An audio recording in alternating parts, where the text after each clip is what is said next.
Hey, good morning. My scenery hasn't changed a whole lot since yesterday morning, although I did more yesterday than just sit in that chair. Different West Virginia hat, different T-shirt, but same general 7 a.m. Uh, scene here for me. The Lord willing, next week we will get our videos posted earlier in the day. So those of you that are used to getting up earlier and catching that waiting on you, you won't have to wait around on me. That's my plan anyway. Well, I hope that you're excited and looking forward to a great Saturday. I'll be driving the bus shortly to City Lights Ministry for a project with Serve NC, and so I'm looking forward to that. I want to talk about one of my favorite Old Testament Bible characters. As a pastor, there's nothing wrong with having a story to illustrate the text. There's nothing wrong with allowing sometimes your personal convictions to come out in your sermon, as long as it's clear that that's a personal conviction. I think we've all seen examples where sometimes pastors or teachers try to take what may be a personal conviction to them and apply that conviction to others, and we shouldn't be doing that. We've seen the division in our daily videos. We've seen the division in the nation of Israel after the death of Solomon, a northern kingdom, a southern kingdom. Northern kingdom is Israel, southern kingdom is Judah.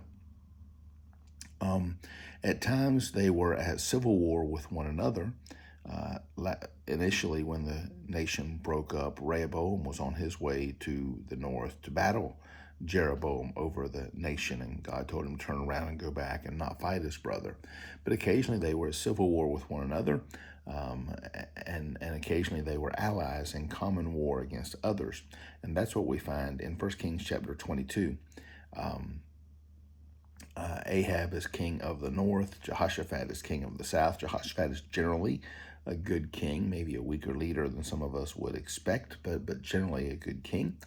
And so Ahab reaches out to Jehoshaphat and says, "Hey, will you come and help me against a common enemy? Will you be my ally in battle?" Jehoshaphat responds as a neighbor and brother would, and he's there ready to fight. He said, "Can we inquire of the Lord? Can we consult the local prophet and find out whether this is God's will or not, that we actually go to battle at a place called Ramoth Gilead?"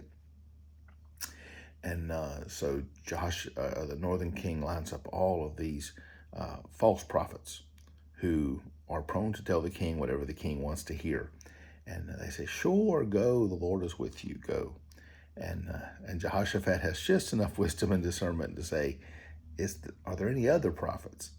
Well, Ahab said, "Well, there's one, but I don't like him. He always prophesies evil against me. He never tells me what I want to hear."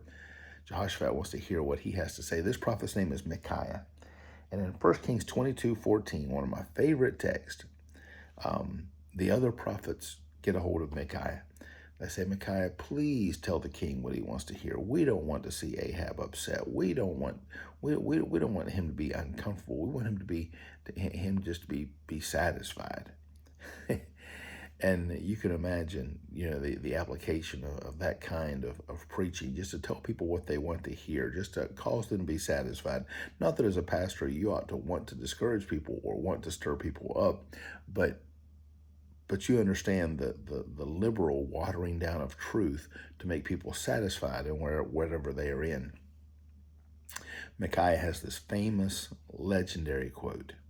He said, "As the Lord lives, whatever God tells me, that's what I'm going to say." My goodness, what an appropriate response to a world that is just fluid with truth. They change their conviction, they change their opinion, they change their belief with whatever direction the wind is blowing. And Micaiah says, "No, no, no, no, no, no, no. Whatever God has said, that's my message. That's what I stand on. That's what I stand by." And of course, he delivers this message. Ahab responds, "See, I told you, I can't stand this prophet. He never tells me what I want to hear." And of course, that was God's will, that they not go to battle, that it was going to be a sad result, and indeed it was.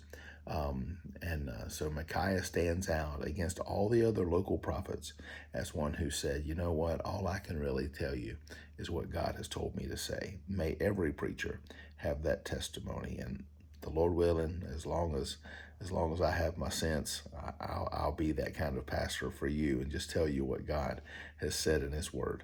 And nothing wrong with a little opinion now and then, as long as you make it clear that that's your opinion, and that God's Word may have no say in the matter. And of course, it's okay to have an opinion when God's Word has been silent, but when God's Word has spoken, that's where we ought to align our beliefs and convictions. Hey, have a great Saturday. Looks to be pretty weather today, not quite as hot as we're used to in August, not as wet as what we have been experiencing.